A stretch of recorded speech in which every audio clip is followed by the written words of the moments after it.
There are some people whose impact is so profound as to be incalculable or defy words.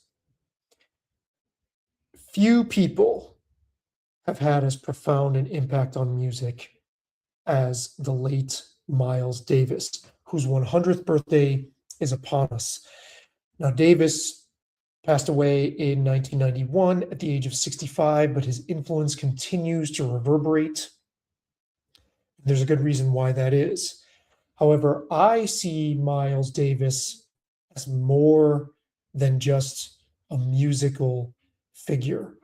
I regard Miles Davis as a force of nature, a singular force of nature. And I want to tell you all about it.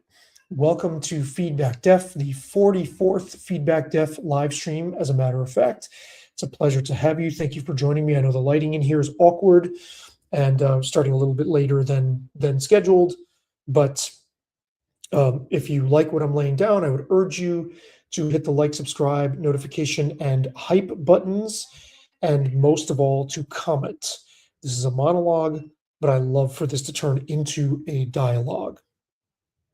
So Miles Davis is essentially synonymous with jazz. He is one of a handful of figures about whom, if you say the word jazz, his name will pop into just about, the average person's head, and even aficionados as well.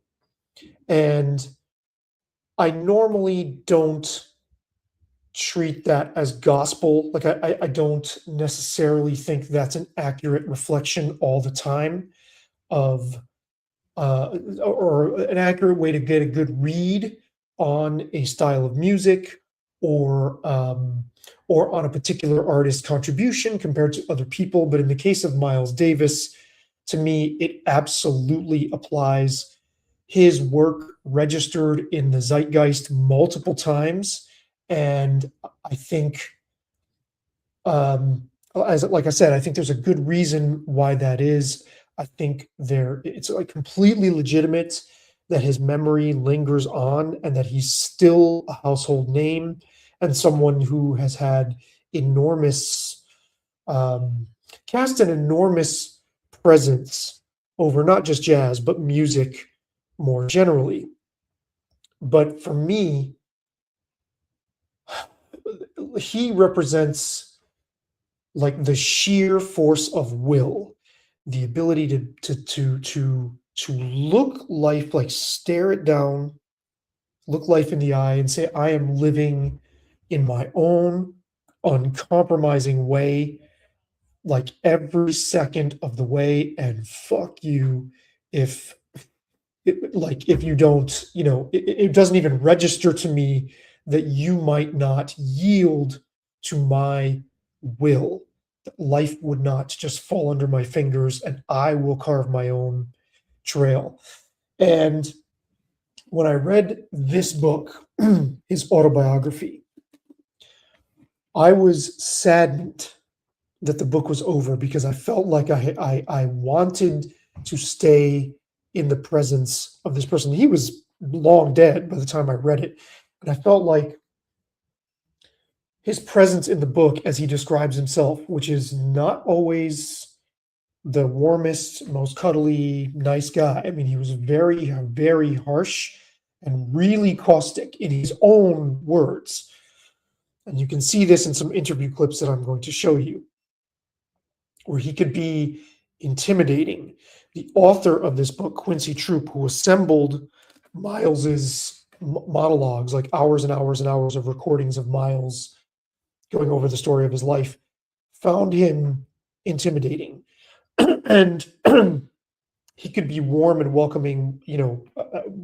Troop describes him as like he could be warm and welcoming one time and then really, really frosty another time. And I remember reading the introduction to the book and thinking, with people like that, you have to lay down the law immediately and let them know you're not going to get pushed around or they won't respect you. And I don't know quite how their dynamic played out from there. Obviously, Troops remained in in Miles's life, or remained employed to tell the story. Miles trusted him enough to do that. But this was somebody who I think you just had to be firm with back. And there are many scenes in this book where he could be he could be a lot and extremely demanding. But as I was reading the book, I was like, man, it feels like the presence of this person, like the essence of spirit that he left behind. You or I can take a little bit of that, like a little guardian angel or a little guardian gargoyle sitting on my shoulder. Just so happens to be a guardian angel who says motherfucker a lot. I think this book probably sets the record for the number of times somebody uses the word motherfucker in the manuscript. I didn't do a search. I was going to do a Google search on it to see if I could get AI to count the number of times Miles Davis says that word. It's like it's his favorite word, and he uses it a bunch of different ways. But just to have that lingering sense of somebody who really like took a stand in life and was his own, like did his own thing, blazed his own trail, and did not compromise at all. I found that to be so encouraging. It was almost like a grandfather figure or something like that.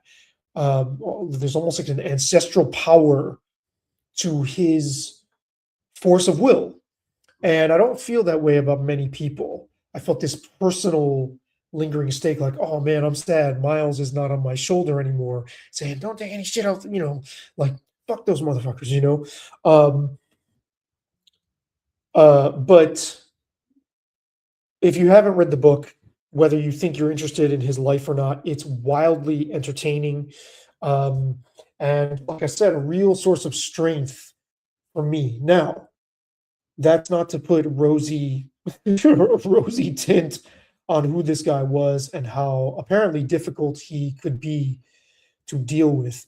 But there are several things about his music that are foundational, I think, to understanding who he was as an artist, and a handful of things leap out at you right off the bat. The first thing is how graceful and serene his playing was. With some people, I feel like you get a pretty accurate gauge of how they come across in other realms, whether it's talking or just sort of their overall energy and aura comes through in the way they play. In Miles's case, it's actually the opposite. As harsh and acerbic as he could appear to be or be on the outside, and I often wonder whether that wasn't some sort of armor or defense mechanism for what was actually a very sensitive person. I don't know, but there are little glimpses. I'll show you some of these interviews. There are little glimpses where you see behind the facade of this like growling, somewhat even menacing figure who would glare at you through those eyes that could sometimes look at people like he wanted to burn right through them with his eyes. His sound was the complete opposite of that. There's such a sublime, gentle quality to his playing and a serenity that's like, wow, like the contrast between how he came across, the presence, the countenance he had, and the music couldn't be more striking. And I wonder whether either that was the side to him that he didn't feel comfortable showing people, like kind of one-on-one, or showing the public, or whether he actually wasn't really like that, a very serene person, and it just, whatever aspect of his spirit contained that, it showed in the music. The next thing that you should know about Miles Davis is space, silence. He even said the most important aspect of music is the silence, or something to that effect. In music, silence is more important than sound. His approach was very spare, was very economical. He did not waste notes. And most importantly of all, I think he gave his sidemen, his supporting cast of players, he gave them all room to shine. This is the thing that I think he did par excellence, like above and beyond just about anybody you can think of. This guy as a band leader and somebody who could be very demanding, who even admits in the book that he like poured a beer on one of his musicians' heads because he didn't like what he was playing during rehearsal. Um, he gave his musicians so much room. He was able to hang back in the music and just let it breathe. And to me, that's the sign of a consummate, confident band leader. I think the best band leaders are people who are not intimidated at all and who do not feel the need to suppress the expression of the people they are leading. And Miles's work is just rife with other people shining and having space. The third thing you need to know about Davis's work is innovation. He was like an irrepressible innovator. He never stayed in the same style for very long. He canvassed just about every form of jazz expression and actually blazed trails in just about every form of jazz expression there was up until his death. He um, even was the progenitor of certain offshoots of jazz and is very, very well known for those, and just could not stay in the same place and had a spirit of like, I'm going to keep exploring, keep exploring, keep exploring, keep exploring, and I'm not going to give you what you want. Like if you went to see Miles Davis play live or listen to any of the recordings, he did not just go back and treat his previous work as if he had some sort of obligation to touch on it. And if he did, it was perpetually sort of reconfiguring it to whatever phase he was in at the time. There's a story that the author Alex Haley, who wrote the book Roots and who collated and compiled and wrote the autobiography of Malcolm X. I saw Alex Haley speak my freshman year in college at the University of Rochester, and he told this story where he went to see Miles Davis play, and I guess he knew him on something of a personal basis. And I think he was standing in the wings watching the show, and the crowd like was super, super into it at the close of the show, and Miles closes the show, and the crowd is like calling, like, they're shouting for more. And Alex Haley, if I remember the story right, Alex Haley's like, "Aren't you gonna play an encore?" And he's like, "Fuck," and walks off, and that's it. And there's another funny story that B.B. King tells in his autobiography, Blues All Around Me, I think is what it's called. I've read that book. And he tells a story about how he would go see Miles Davis and Miles would come see him. They would see each other play whenever they had the opportunity. And one time, B.B. King shouted him out from the stage and said, "Oh, and in the audience tonight is the one and only Miles Davis." And Miles Davis answers back. And he's like, "Motherfucker, I came to see you. I came to see your show. I didn't come to see for you to introduce me to the crowd," or something like that. And BB's like, "Miles, this is my show. And if I feel like introducing you to the audience, I'm going to damn well do it if I want." I'm paraphrasing. It's in the book.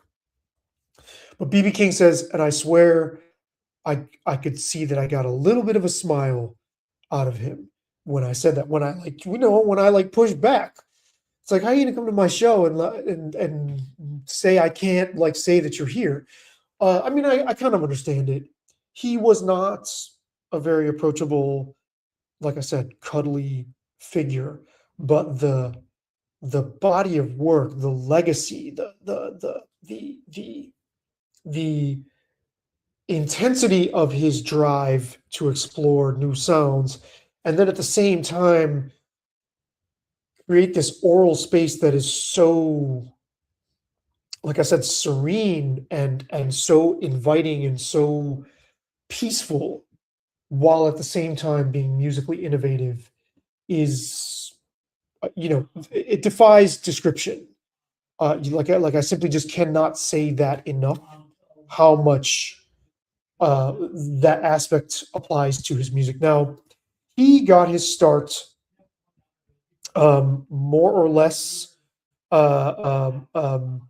was born in Illinois, and he's born to like an upper middle class or even wealthy. He's born into a wealthy family. His dad was a surgeon, um, and he was taken by the music of Charlie Parker. Um, he sits in with I have it right here. There's just so many names to keep track of, but he sits in with Billy Eckstein, and eventually moves to New York. Plays in Charlie Parker's band. He kind of is taken under Charlie Parker's wing for several years, and he plays with Benny Carter, then plays with Billy Eckstein again. So he was kind of a child prodigy. When he sat in with Billy Eckstein, he was a teenager in Illinois as Billy Eckstein came through town. And by 1947, 48, he starts to step out on his own as a leader, and then begins this like what's the word I'm looking for? This outstanding body of work, leaves this trail of recorded music that is truly a global, like an earthly treasure. It's not just he's not just a national treasure as an American jazz musician. It's like just the ground that's covered by this music is staggering. And I'll just give you a couple of highlights. He's throughout all these albums, um, as milestones in the flow of all these albums. From 1955 to 1958, he puts together what is considered his first most well-known Miles Davis quintet, which consists of John Coltrane on saxophone, Red Garland on bass, Paul Chambers on Red Garland on piano, excuse me, Paul Chambers on bass, and Philly Joe Jones on drums. And then years later, from 1964 to 68, he puts together another legendary quintet that lasts for a few years, almost more like a rock band, where the lineup stays relatively stable, and that's with Wayne Shorter on saxophone, Herbie Hancock on piano, Ron Carter on bass, and the one and only Tony Williams on drums. Tony Williams was also a child prodigy and could play very, very angular, complex, really actually complicated, like this, like high level calculus music, but in real time, almost like liquid angularity, or a liquid almost physics in sound. Tony Williams had that quality, and is an influence on, I believe, people like Bill Bruford of Yes, and certainly Danny Carey of the band Tool, speak like in worshipful tones of Tony Williams's playing, and you can hear it during this period in Miles Davis's, when he was a member of Miles Davis's quintet. But I mean, just the number of releases that are landmark, iconic, household name releases: Sketches of Spain with Gil Evans, Bitches Brew, which is Miles forging a path in fusion, what would come to be known as fusion. And of course, the album Kind of Blue from 1959, which is, to me, the textbook definition of, or the textbook case of an album that is like massively popular, is like archetypally popular, and is so so well known that it almost single-handedly represents us the genre that it defines. And again, a lot of times when things become that popular and are that well known, that is probably the first album the average person, or undoubtedly the first album the average person on the street, if you go up to them and mention Miles Davis, you're going to say, "Oh, Kind of Blue." That's the album that is most well known of his and is the most approachable, the most accessible. But there are certain things that reach that level of mass awareness that I think completely belong there. A lot of things for me that get to that place are kind of annoying.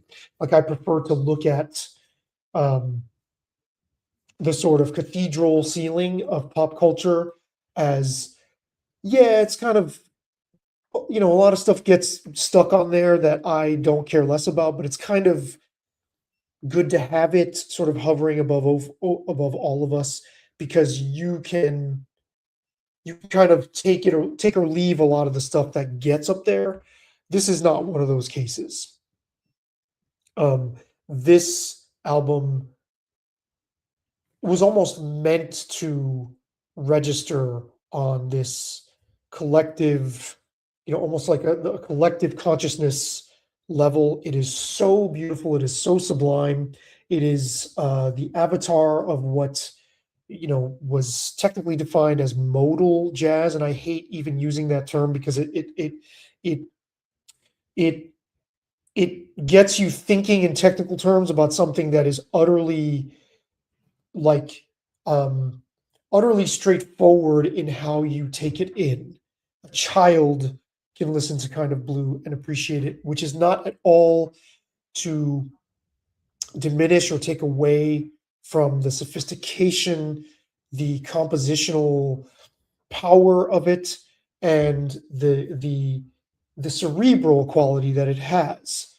But it is incredibly, incredibly beautiful, mood setting music. And it's almost become a cliche, right? I mean, because people can do that kind of thing in a way that's not as powerful or not as artistically deep. And so you can make the mistake, because you can play Kind of Blue in like a coffee house or a Starbucks even, and you might, if you're not paying close enough attention, or if you're not sitting with it and letting it wash over you and absorb you fully, you can kind of look at it as wallpaper, or the cultural equivalent of wallpaper, but it's not that at all. um, Again, words do not do justice to how profound and beautiful, sublime this album is. It belongs in its place. Like there are certain things that we look at and go, "Oh, why wasn't this more popular?" Or, "Oh, that's really, really popular," and it's just kind of schlock, right? Like the same way McDonald's is popular. And then there are certain things, certain works of art that work their way to the front of our consciousness, that absolutely belong there, that you can't deny, no matter what other phases of Miles Davis's career you're a fan of. You really can't deny that this album uh, etched its place in really like world history. It even goes beyond music. And if you feel that way, if you kind of like tut it, then you're just, I think, trying to be a snob. Because I, for example, can really, really appreciate something like Live Evil, which is a combination live studio album woven together, that is much more challenging, but I think equally lyrical. I think even when Miles Davis was making challenging music, his lyricism as a player runs through like a through line through everything he did. And again, he didn't waste notes. Even playing with Charlie Parker, even playing in the bebop tradition, which is very fast and sort of machine gun like, and lots of runs, and these guys really flexing their their technical ability and prowess, that was never really Miles's signature. He could make, or he did, pretty much make every note sound like it was well placed, like it was carefully placed in the midst of his train of thought, even when doing very abstract and, like I said, challenging avant-garde music. Not to be overlooked in his whole body of work is producer Teo Macero, who I won't get into too much, but whose signature and stamp on the music, again, can't be overstated. I mean, this is a guy who put one microphone, like when you hear Kind of Blue and you hear the sense of space and how not only gorgeous it is, but how, like, wow, you're really in an ambient space, and it's so crystal clear, and the epitome of engineering achievement, engineering in terms of sound. That's one microphone. That's a lot. That's like Teo Macero's brain. And then when you get later into the more abstract stuff, Teo Macero would edit these long stretches of music into something that flowed. He would carve them into albums. So that's important. And again, Miles let his players shine. You almost don't get his legacy without all these other people leaving their handprints in it, and in these really, really, really profound, important ways. Like if you look at his body of work, he is like an MC type, or a conductor type, and all these other really, really, really accomplished jazz musicians, legendary musicians in their own right. It's like they're each getting the spotlight at various points throughout his body of work. Now, I want to show you an interview with Miles Davis from 60 Minutes just to give you a sense of what his personality was like, or how at least he came across when being interviewed. I'll show it to you, and then I'll comment on it afterwards. So this is, you can see that I'm laughing. You'll see why. So this is a bit of Miles Davis on 60 Minutes in 1989. If you know anything about music, you know Miles Davis talks better than just about anyone when he has a trumpet on his lips. Spend some time with him and you begin to realize he talks pretty good even without a trumpet. He's no cheerful Louis Armstrong or suave Benny Goodman. He can be antisocial. But as we said when we first aired this segment last November, for Miles, it is the music that counts more than the audience. Would you be a musician if nobody ever heard you? Sure. Why? Because I love music. It's in my head. I can't get it out. So you listen? Yeah. You're hearing it yourself? I hear it now. What? We don't want to get copyrighted. Oh. Okay, let's see. Oh, I love this part. White musicians. Are black musicians genetically better than white musicians? Get me in trouble. Not better. But they play different. First of all, that is a ridiculous, get me in trouble. Are white musicians genetically, or black musicians genetically? I mean, it's like they're like setting him up to say something controversial, and he's too clever to fall for it. White musicians seem to lag behind the beat. I don't know why. Does black musicians hurt more? What do you mean hurt more? I mean, is it? It's not that cliche. I mean, it's not that easy to say that because you came out of slavery, you play on the beat. No. I have nothing to do with it. All right. I told a student teacher of mine like that in Juilliard. She started talking about, the black people would despondent at night, and they say that's where the blues came from. So I raised my hand. I said, listen, my father's rich, my mama's good looking, right? And I can play the blues. I never suffered and don't intend to suffer. Dude, I love that quote. I love that quote so much. He's like, father is rich, my mother's beautiful. Yeah, that's, I mean, that's great. He grew up in St. Louis, by the way, and when Billy Eckstein passed through St. Louis, he was born in Illinois, but he grew up in St. Louis. And when Billy Eckstein passed through there, Miles was a teenager, that's when he sat in with him, and then his career was off and running from that point.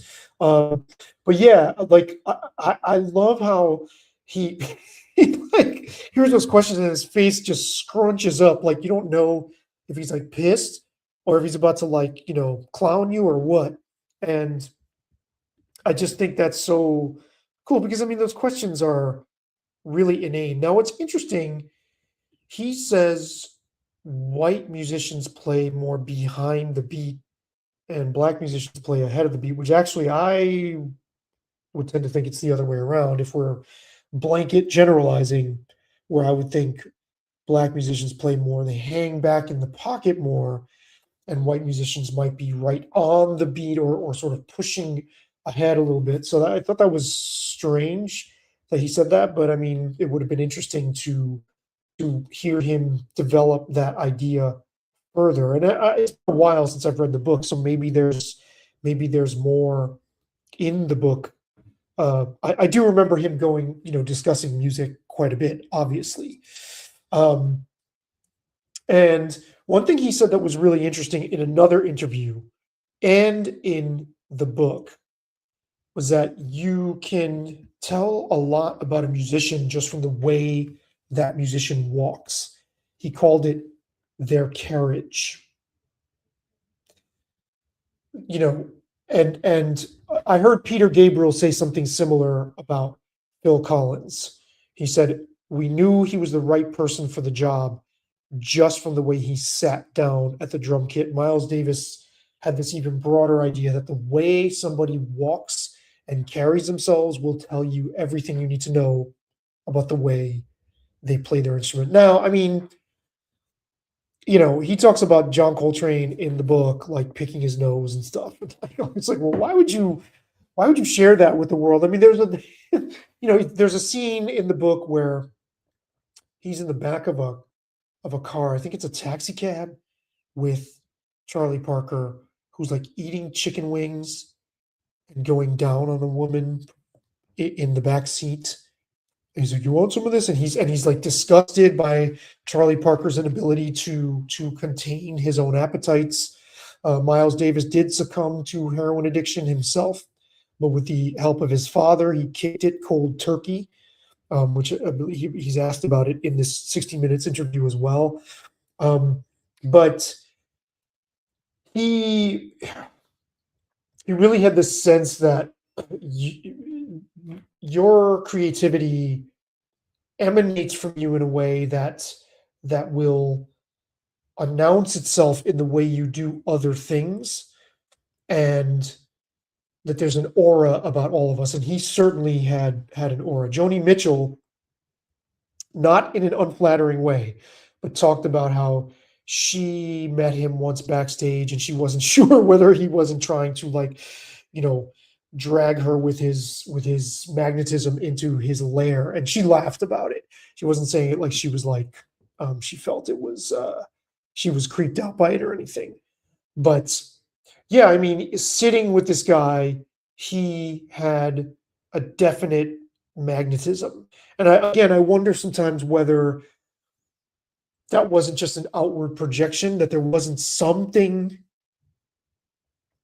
vulnerable in there on par with the way the music is very open and very, it's not very guarded music. Again, even when he's doing abstract, avant-garde, experimental, you know, when he's experimenting and even doing things that might be considered abrasive, you know, albums like In a Silent Way, there's a lot of just openness. It's like very, very, very open. You can climb into his music without feeling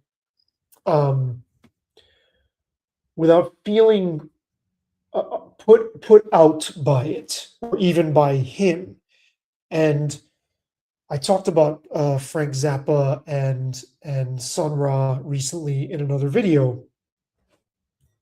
In Frank Zappa's music, his presence is inescapable. I personally find Frank Zappa's presence in his music suffocating, and outside of his music too, like just listening to him talk. But like it's it's like, oh my God, like I can't get away from this guy. It's so overbearing, and it's choking the music to death. Miles Davis is the complete antithesis of that. He does not impose whatsoever in this this gorgeously expansive like landscape of sound that he and his players create each and every time, pretty much. He's not he does not play as if he demands attention or requires it or is hungry for attention or to be in the spotlight. He knows how to hang back, a lot like the way he talks, actually. Just it's very hushed and restrained and reserved. So let's keep going with this interview and see what else is there, and I'll show you another couple things as well. But you might have myself playing the 19. I haven't heard myself play in the 1940s or 50s in 40 years. I haven't gone back to listen to myself again. But you might have a little more resonance there, a little more fullness and brighter. I learned a lot when I was like that. That's that easy. You like playing with a mute. That's called a habit. You did a lot of bad things. Like what? Well, you said you were pimping for a while. Is that Beat the bad? habit. Is that bad? Well, yeah, you're right. I made a judgmental word, and I shouldn't. You did a lot of things, different things. Pimping. Listen, girls used to come to see me, right? Whores, prostitutes, call girls. I didn't have to make love to them. They wanted me to take them out. All I would do is say, I don't have any money. You want me to take you out? So they give me a couple $100 a night. Yeah, I mean, see, that doesn't paint the most flattering picture. And if you read the book, he doesn't seem like he was a picnic to be in relationships with. He definitely talks about being married to Cicely Tyson, and was married more than once, and he had difficulty.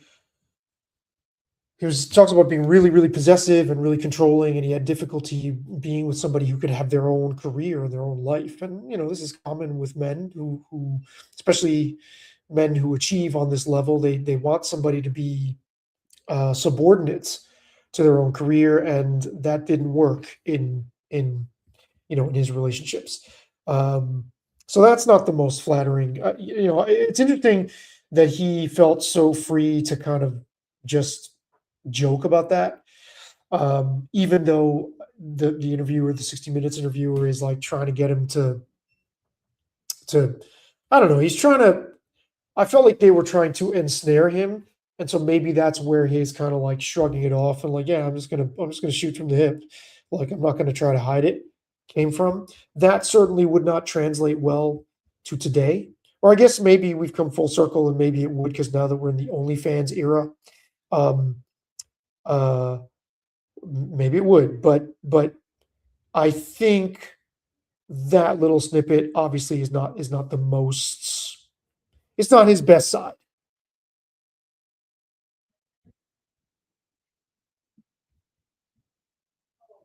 Wait, this is a good. I love this part.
He sure can. He sure can live with that either way. I'm going to show you also an interview from the Arsenio Hall show from the same year, and I didn't go through the whole clip. There's a part where he like, not sure if we're going to see this, but there's a part where he kind of like taps Arsenio on the thigh, like kind of scolding him for asking a silly question, but in a kind of a playful way. And Arsenio nervously laughs. Look at how nervous Arsenio Hall is talking to this guy. This says a lot.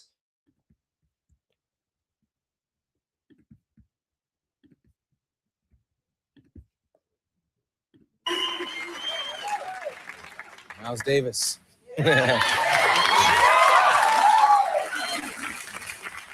You have an autobiography coming out soon. Yes, What is it called? Miles. Yes. Miles Davis.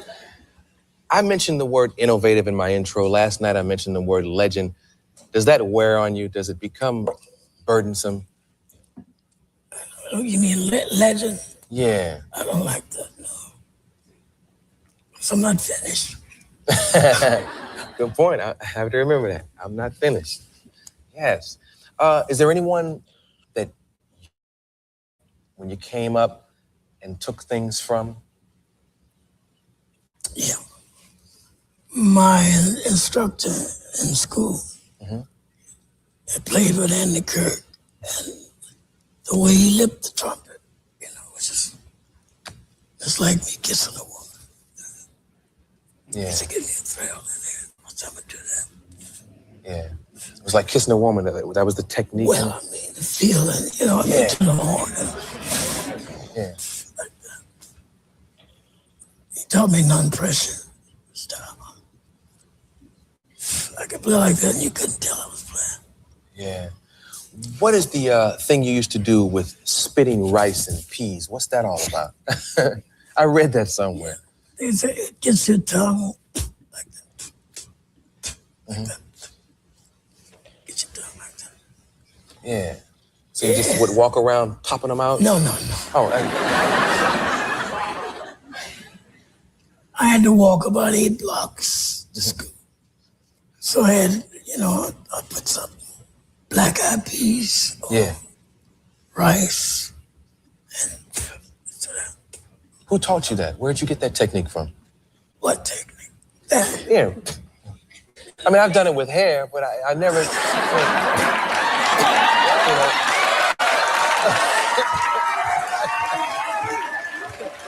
Oh, no. I mean my mustache. What's wrong with y'all?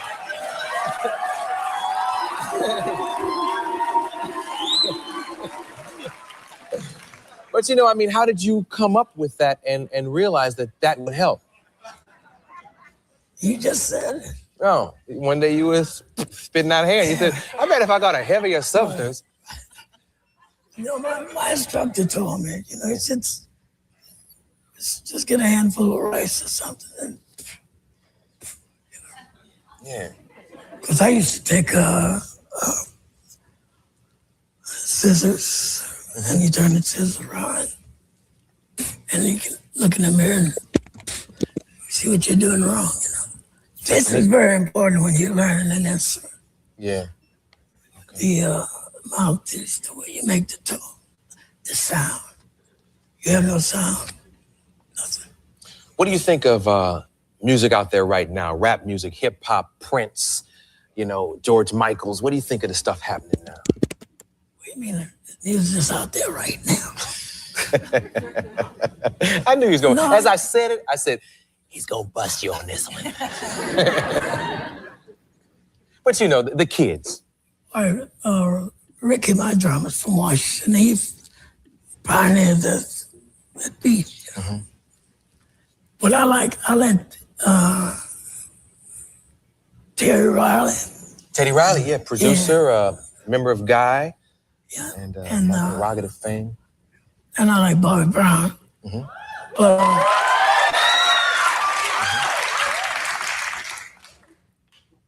But all the drummers I get, I tell them, it must be a beat in between the beat.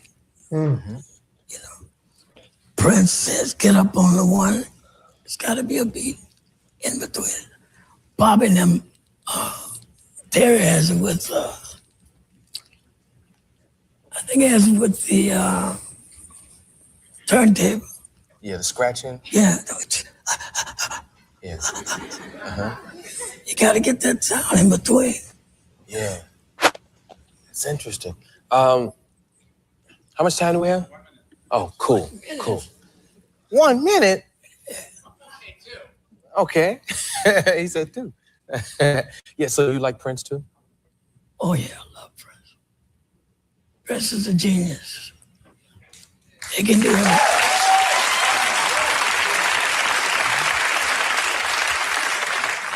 And that word is used a lot. Yeah. But I look at Prince the same way I looked at Charlie Chaplin. There's just nothing he couldn't be. Yeah. He's, like he's a product of James Brown and Marvin Gaye, Sly. There's nothing he can't do. And he used to tell me, I said, Prince, you must feel good when you wake up as another person. But he's like that, he can work, he's another person. Yeah. You know what I mean, don't you?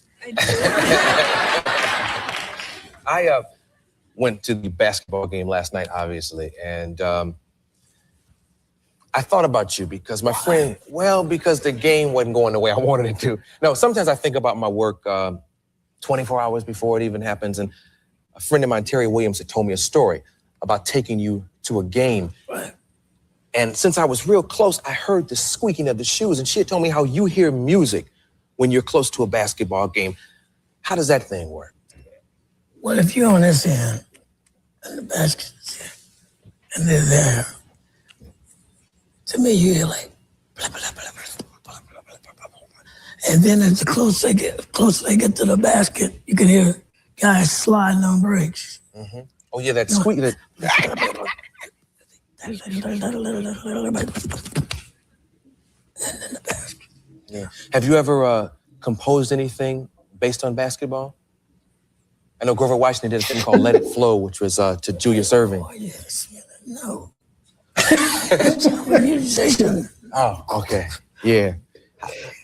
That's the part I was looking for. That's great. I love it. He's like, why are you asking me that? No, that's great. I mean, you can see he's like extending a little bit of, he's like giving Arsenio a little bit of, leeway. But that if he was like in a bad mood or something that day, he'd have been completely like, he'd have let it show on his face that he didn't think those questions were very good. I'm going to leave you with an interview that I did in 2010 with the trumpet player Polly Mickelborg, and we were talking about Miles. And this is what Polly Mickelborg had to say about Miles Davis and silence and space and a sense of observing the space in music. Here's Polly. And maybe that was the same with when I worked with Miles. There were many things that I think I did. Composing these our piece. Yes, and I wanted to certainly if I'm anticipating, tell me, that's okay. fine. No, that's fine. That's fine. I had the same It's feeling. like music, Yes, it is. We're improvising. Yeah, You give me some chords, and I try to play solo. It's a nice feeling that you're good. I don't even have to look at the paper. It's a Okay, wonderful feeling, fantastic. so. Okay, because I had the feeling that he felt it was known to him. Of course, otherwise he wouldn't have done it. He would just walked away. But Right. he didn't walk away, and it was known. The language was known to him, but it was also a little different, and that is what I don't know, because I more or less, I write a bass line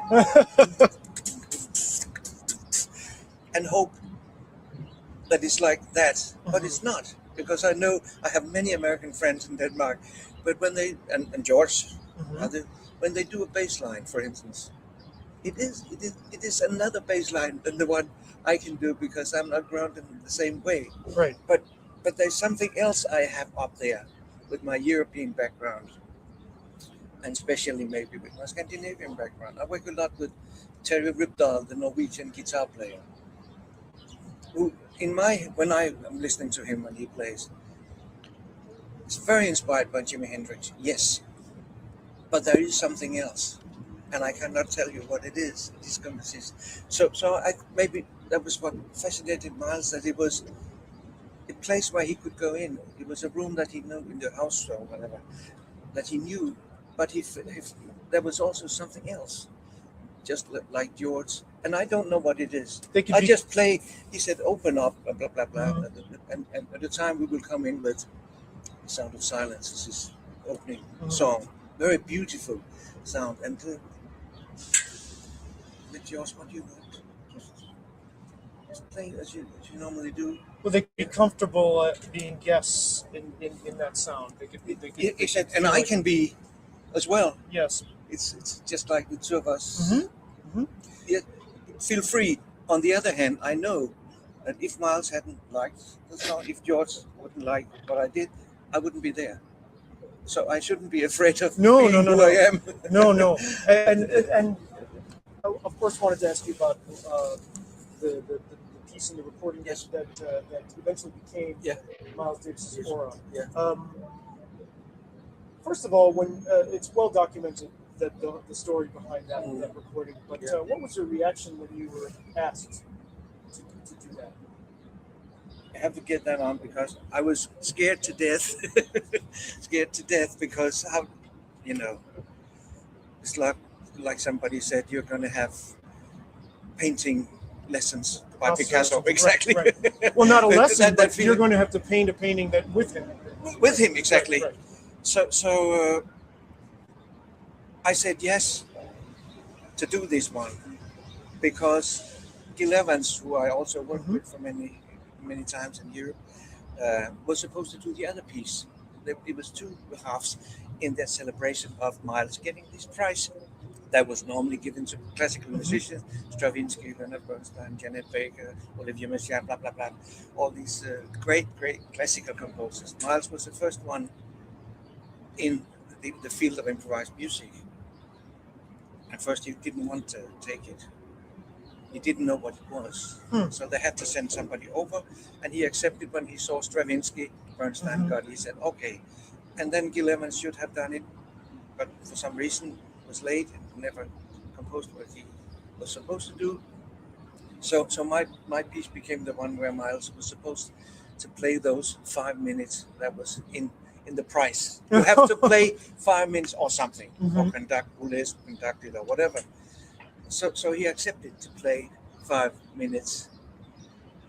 And at the opening night, when he got the prize, of course we had a long rehearsal, we had long talks, and I found out that the master was a fantastic person to us. He was so nice. I mean, there are many stories. Yeah, you described him before, yes. right. You described him as humble. Very, very humble. Yes, he was very, very humble. Very funny man who wanted to see us laugh. Yes. And his intuition was so. And he loved to see us laugh, and he had beautiful points of view on different people, and without ever seeing them before, he walked around in the studio and said something to them that I know was true, although I know them for 40 years maybe. So he had an intuitive sense. Exactly, he walked around, and of course everybody was very quiet because he walked around.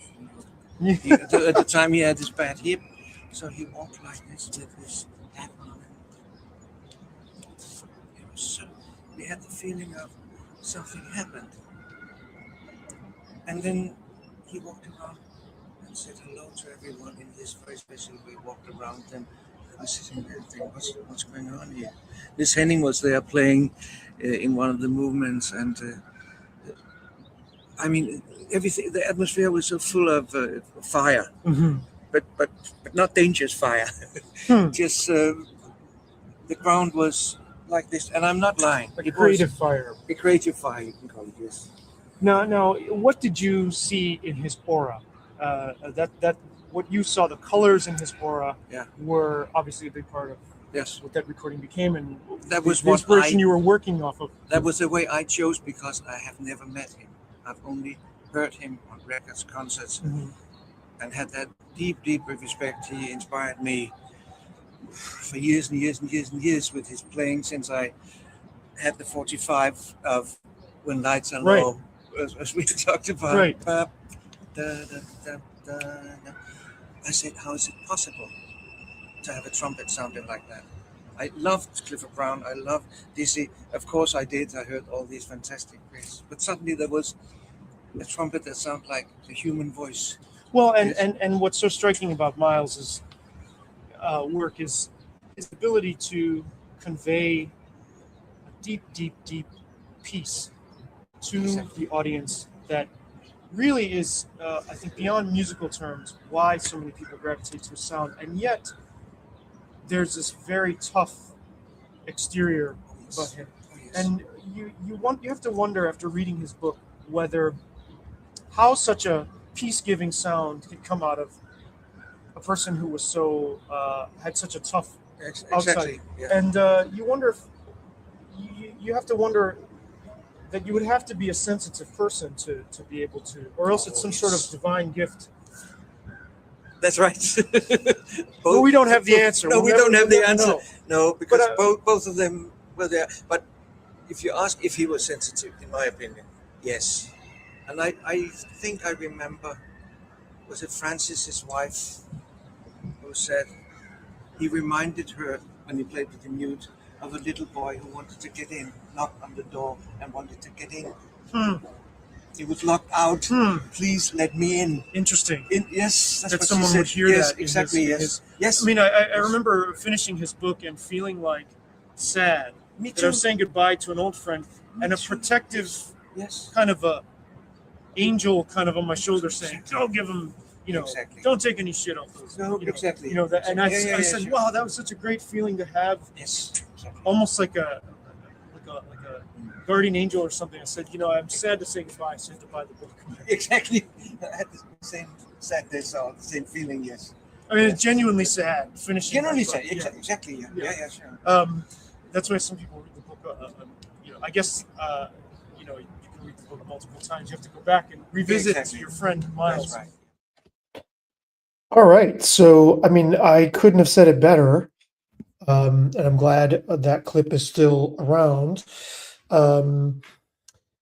That's what Mickelborg says there is not what you often hear. And I don't know that Miles Davis himself would have concurred with people speaking of him that way, as sensitive and generous and wanting people to laugh. But he talked about fire, and if ever there was a musician who combined fire and grace, it's Miles Davis. And I was going to come up with a list of like, if you're not familiar, here's where you can start. But I mean, the phases of his career are quite well documented.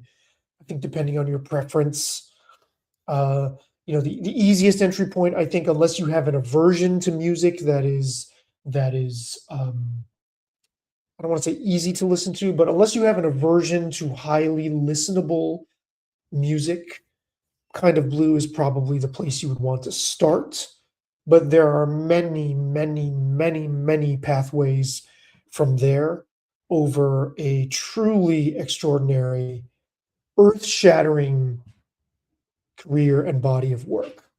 And if you have not read this book, whether you're interested in jazz, whether you think you care a lick about the actual person, I would recommend go into it cold. It has so much personality, almost like ferocious levels of personality that are ultimately charming, even when he's describing things that are unpleasant, that he thinks or says or does. There's a part actually where that made me like howl out loud with laughter, where he was invited to the George Bush Senior's, the White House, when Bush won was president, and he was invited to some function there, and he goes up to Barbara Bush, or he meets Barbara Bush. He like shakes her hand, and he says, "Oh, it's a pleasure to meet your mother." To to Bush Senior, it's like whoa. And he's like, I genuinely thought that was his mom. He wasn't trying to be disrespectful, which was hilarious. It's much better told in the book, as with so many things. But yes, happy 100th birthday to Miles Davis. He would have been 100 years old yesterday on May 26th, 2026.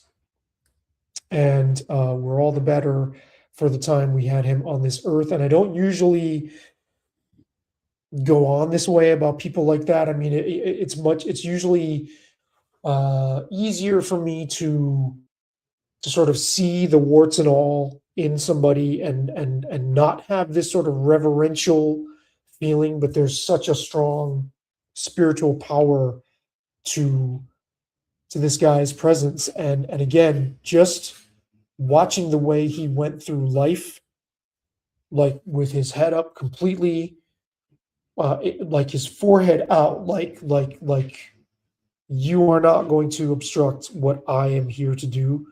I just find inspiring to the core. So those are my thoughts on Miles Davis. I would be curious to know what you think. If you're a fan of his, what's your favorite stuff? I'll probably leave a list in the comments actually of albums I recommend and my favorites.